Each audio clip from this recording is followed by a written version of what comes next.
Всем привет! Сегодня я хочу сделать обзор на дистрибутив Linux Manjaro. Установил я его на старый ноутбук, который у меня провалялся в гараже 5 лет.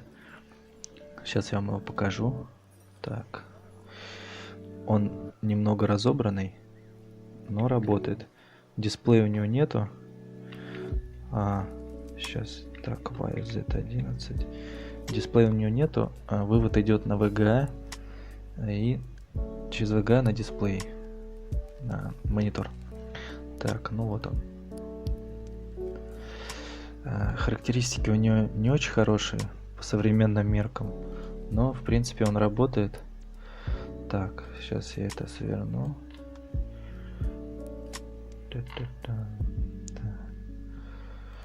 Сейчас откроем. Core Duo 2.2. Оперативной памяти 4 гигабайта, встроенная видеокарта Intel плюс Nvidia GeForce 9300M. Плюс сюда я воткнул SSD-шку. С ней он, конечно, ожил сразу. Вот. До этого стояла здесь Windows 7. Windows 7 работал очень слабенько. Видео тормозили на Full HD. В общем, мне не понравилось, поэтому я решил поставить Manjaro с вероятностью того, что эта система будет пошустрее для моего ноутбука. Дальше, так, смотрим. Это идет запись экрана. Так, дальше мы посмотрим, что она умеет. Так, это Manjaro на графической оболочке XFC. Плюс.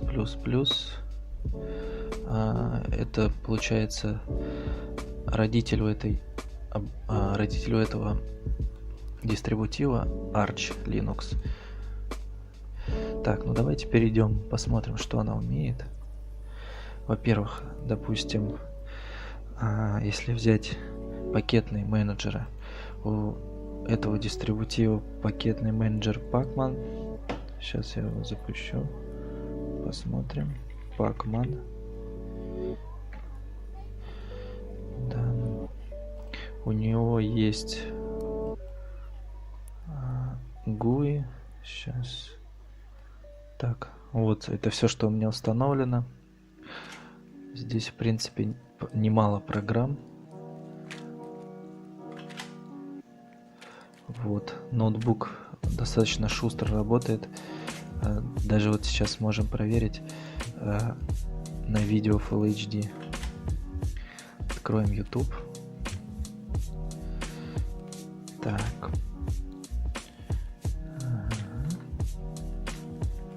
Какое-нибудь вот это вот видео.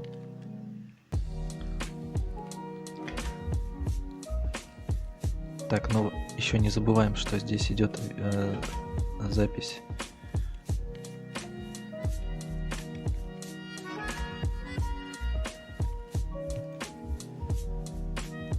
Так, я надеюсь, ноутбук не помрет от того, что я выставил Full HD.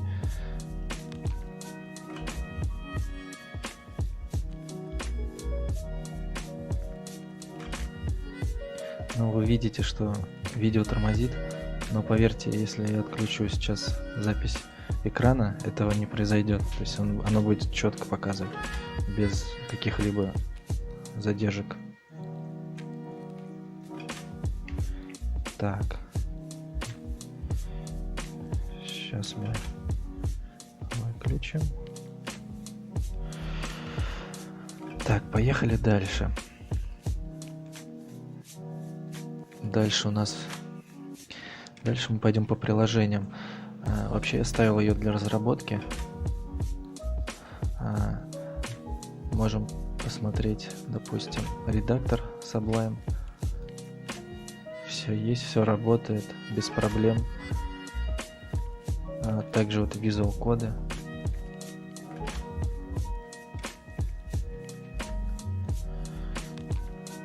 Так, Pacman закрою. Visual коды. Здесь тоже все работает, я все проверил. Достаточно интересный редактор или среда разработки, кому как удобней. Также есть Emacs.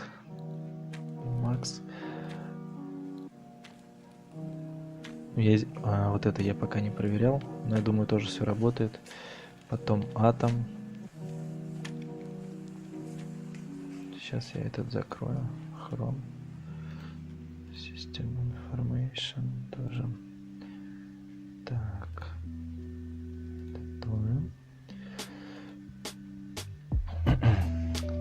Так, Atom тоже работает.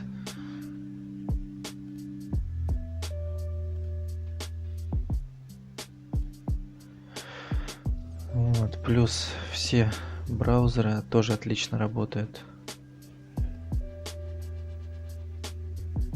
Никаких косяков я не заметил. Вот, как вы видите, все открывается. Но сейчас, конечно, небольшая есть нагрузка на процессор из-за того, что идет запись видео. Но, в принципе, даже сейчас он достаточно шустро работает, ноутбук. Кстати, ставил я еще Fedora. С ней были проблемы. Какие? В плане производительности. То есть видео Full HD, когда открываешь на YouTube, оно работает, но с прерываниями, какими с рывками, проходит буквально там секунд 10, и все становится нормально. Но это, в принципе, сразу видно, что все-таки по производительности она для моего ноутбука не подходит. Так, идем дальше. Google Chrome. Google Chrome. Мы его уже открывали. Так. Opera. Так, Opera. Тоже все работает. Сейчас мы какой-нибудь сайт откроем. Яндекс.ру, например.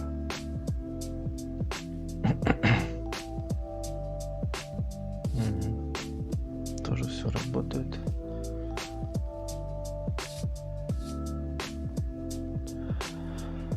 Firefox Developer Edition. Так.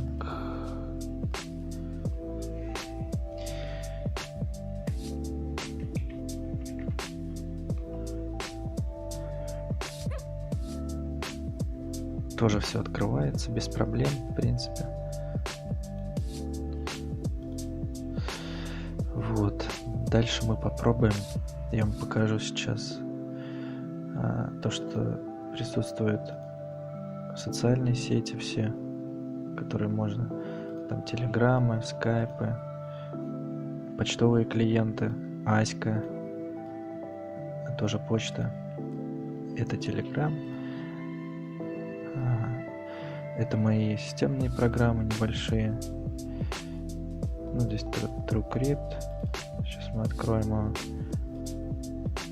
Дальше здесь это системная информация о железе. Oracle VirtualBox.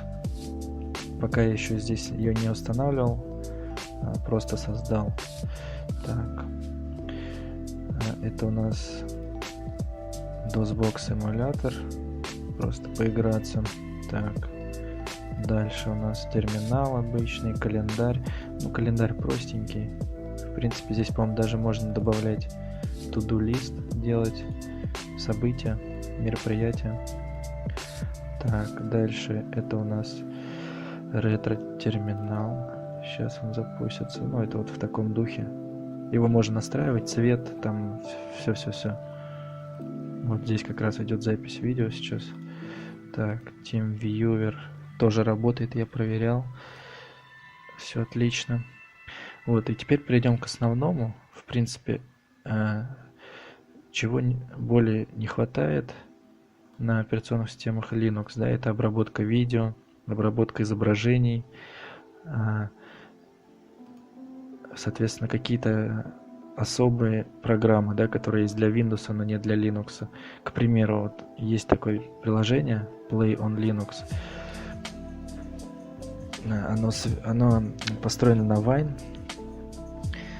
Так, сейчас. Окей. Здесь можно выбрать пресет, допустим, так, install program, выберем графику,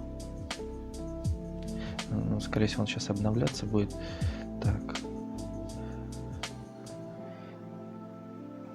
сейчас мы подождем немножко. Соответственно, здесь выбираем пресет. Если кому-то вдруг не будет хватать каких-то приложений, здесь они практически все есть, начиная от Photoshop и заканчивая какими-то особыми программами. Единственное, это просто пресет, а саму программу нужно сюда будет добавлять. Она, в принципе, элементарно устанавливается. Есть инструкции в интернете, с этим проблем нет. Но мне пока она не потребовалась, я думаю, не потребуется, потому что я сейчас делаю небольшой эксперимент. Могу ли я обходиться без этих всех инструментов? Вот смотрите, открылось. Здесь можно установить Photoshop 6, CS6, да? Дальше Lightroom, Illustrator. Также можно Adobe After Effects, по-моему, его здесь нет, но он точно можно. Ну и другие. Так, только версии, имейте в виду, что версии должны вот именно быть такие, не выше, потому что выше он вряд ли поставит. Так. В общем, закрываем пока. Вот дальше перейдем мы к как раз обработке изображений. Давайте откроем. Называется она Krita. Читал я в интернете статью про эту программу. В принципе, мне понравилось. Практически все функции у нее имеются, как у Photoshop. Ну, может, за каким-то исключением, но давайте откроем какое-нибудь изображение. Так, Pictures. Нету. Здесь вот она. Так, это что? Resolution. Ну, пусть по умолчанию будет.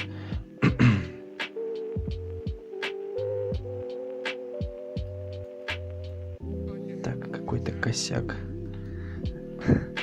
Стоп, может быть, он не докачалась. Вполне возможно. Ну-ка.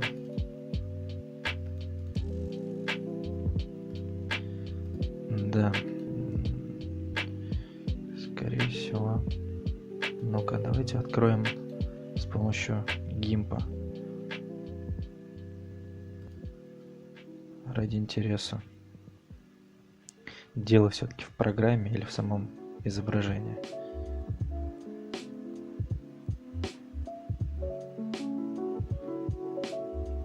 Кстати, GIMP тоже достаточно серьезная программа. У нее все инструменты есть, которые, в принципе, они заменяют Photoshop.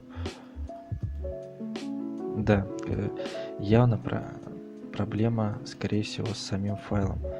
Так, но мы сейчас это решим быстренько. Я, конечно, картинок не накачал, извиняюсь. Так. Но мы попробуем сейчас это исправить. Так, просто возьмем картинки. Давайте этого пса возьмем. Так, щенок Хаски. Save images. Webpack. Нет, нам Webpack не подходит. Формат Webpack нам не подходит. Все, понял это. Так, давайте лучше вот так сделаем просто. Исходная картинка, ну-ка. 900 на 900. Вот, этот JPEG обычный, он нам точно подходит. Так, вот, видите, превьюшка появилась, значит, оно работает. Дальше мы его сейчас пнем в Криту. Так, вот, видите? В принципе, инструменты здесь позволяют многое. Так, я в Photoshop не особо ас, но что-то могу. Вот, допустим, закрасим глаз, отменим. Ну, давайте попробуем баланс белого исправить. Так, image, view, edit, Так, я уже забыл, где это находится. Фильтр, по-моему. Так, вот, допустим. Вот. Поправим кривые. Так, возьмем red. Сдвинем чуть-чуть.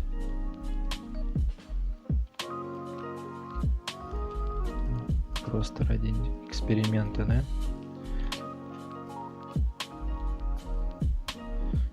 Ну, вы видите, да, что в принципе фотографию можно спокойно править.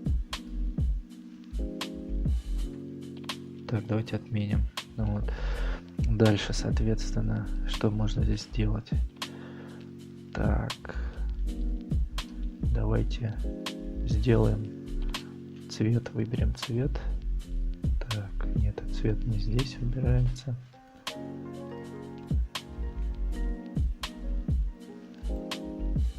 Это размеры. Так, это надо.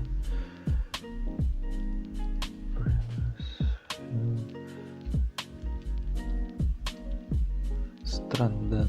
Так вот быстро не найдешь почему-то. Так, ну ладно. Давайте попробуем текст добавим. Save. Вот мы видим текст.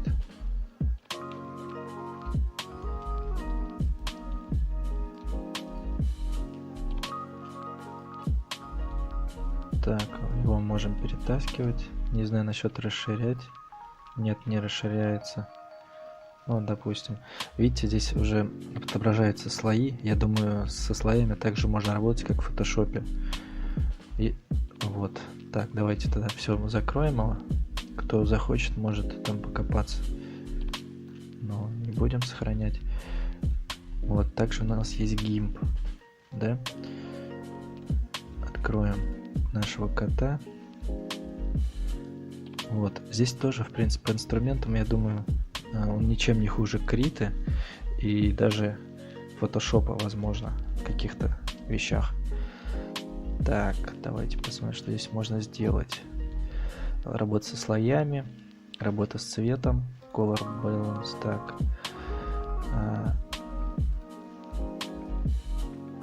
Так, все. Можно здесь немножко править цветовую температуру.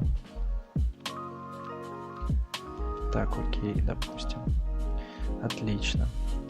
Можем здесь создать, наверное, перспективу поправить.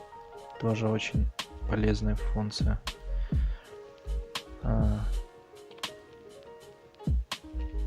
Даже можно обрезать. Это кроп.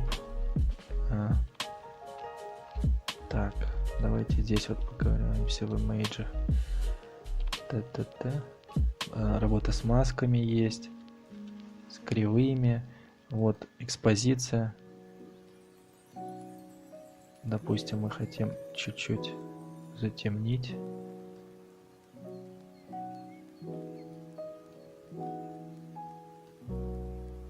Так.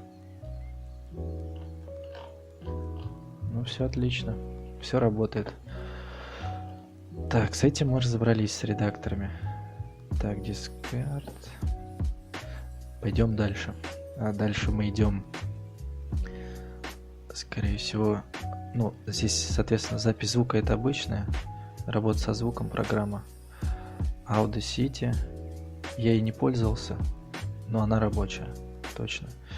Так. И самое главное, наверное, работа с видео, да?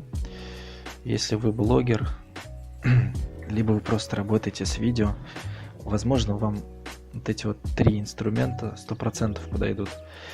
Если более проще, это вот OpenShot Video Editor. Если посерьезнее, это уже не помню, не знаю, как это называется, Caden Live.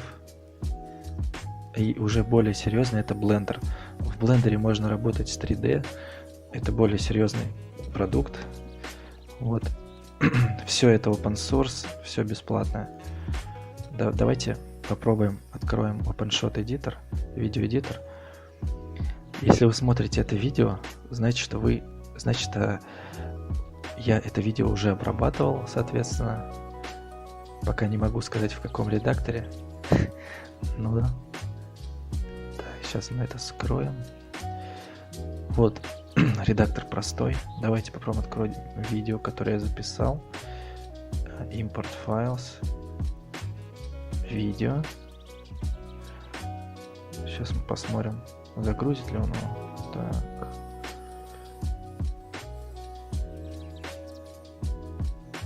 Сейчас подождем немного.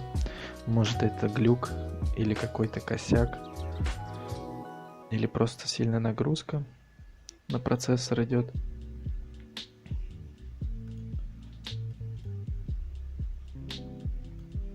Давайте попробуем открыть параллельно Kdenlive.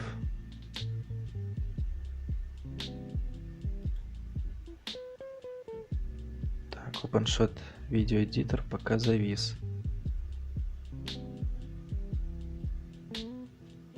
Не знаю, с чем это связано. Возможно, с тем, что идет запись в высоком битрейте. Может быть, с этим. Вполне возможно. Вот смотрите, что-то открылось. Так, давайте проверим, что конкретно.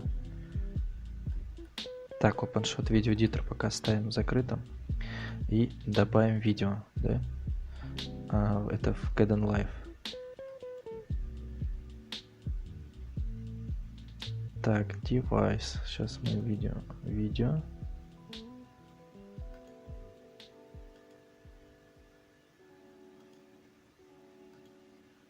Так, почему он не видит? Давайте сделаем. Это image. Почему image? Давайте попробуем просто. Так, сейчас, секунду. Open. Это он просто проект. Так, а как нам импортировать видео? Сейчас так, вот здесь add clip. Почему-то он не видит его, странно.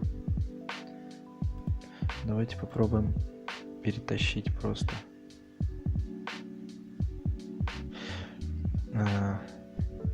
Еще хотел сказать, что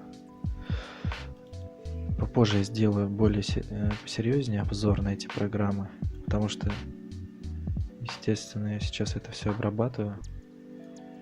Буду обрабатывать, и я с этим напрямую столкнусь. Так, вот смотрите, я добавил, но пока почему-то оно висит. Так, сейчас посмотрим. Applications. Yes. Так, прибили. Вот видите, он прогружает все-таки это видео. Это у нас Kdenlive.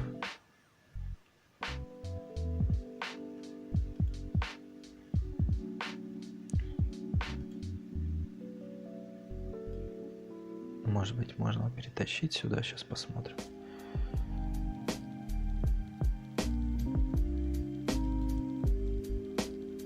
Так.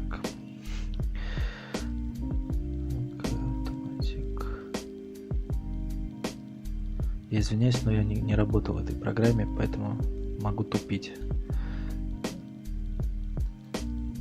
Экстракт аудио нам не надо, транскод тоже это не то.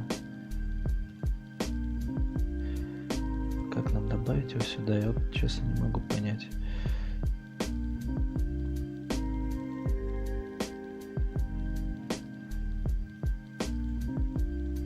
Так, ладно, давайте попробуем выйти. Лучше я сделаю отдельное видео, потому что сейчас идет запись. Возможно, что-то придумаю, может быть, битрейт пониже, там, еще что. Так, откроем Blender. Blender уже посерьезнее программа. Там, как я говорил, уже есть работа с 3D. Возможно. Но она более серьезная. Я думаю, есть туториалы на просторах интернета, вы сможете сами посмотреть, найти и уже поиграться с этим всем. Вот видите, это куб. Да, как неудивительно, это куб. Соответственно, дальше вот что это? Это рендер. Да, здесь очень много всего, честно. Не понимаю, как это все работает, но попробуем что-нибудь сделать.